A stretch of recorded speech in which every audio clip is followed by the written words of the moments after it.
Guys, നമ്മുടെ നാട്ടിൽ വൻ കേരള സ്റ്റോറി വിവാദം നടന്നുകൊണ്ടിരിക്കുകയല്ലേ. ഞാനിപ്പോൾ എവിടെയെന്നറിയോ? ഞാൻ ഫിജി എന്ന് പറഞ്ഞ സ്ഥലത്താണുള്ളത്.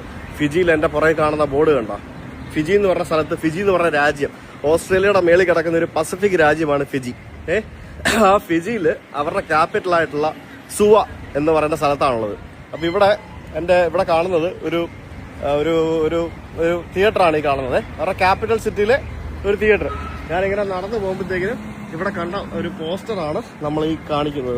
അതായത് കേരള സ്റ്റോറി 2 നാളെ മുതൽ, അതായത് ഫെബ്രുവരി 27 മുതൽ ഇവിടെ പ്രദർശിപ്പിക്കുമെന്നും പറഞ്ഞുകൊണ്ട് കാണിച്ചിരിക്കുക അവന്മാര്. എന്നാ വേണ്ട അവന്മാർക്ക് ഈ പടം? ശരിക്കും പറഞ്ഞാല് സത്യം പറഞ്ഞ ദേശീയ ആമർഷം വരുന്നുണ്ട്. ഇവരുടെ ഈ ഡയറക്ടറുടെ അല്ലെങ്കിൽ ഇവരുടെ ആരുടെയും അപ്പന്റെ വകയാണോ കേരള സ്റ്റോറി എന്ന് പറഞ്ഞ് പേര് കൊടുക്കാൻ? ഭയങ്കര മോശമാണ്. ലോക രാജ്യങ്ങൾ മുഴുവൻ കേരളത്തെ അപമാനിക്കുന്നതിന് വേണ്ടി കാണിച്ചു കൂട്ടുന്ന കോപ്രായങ്ങൾ.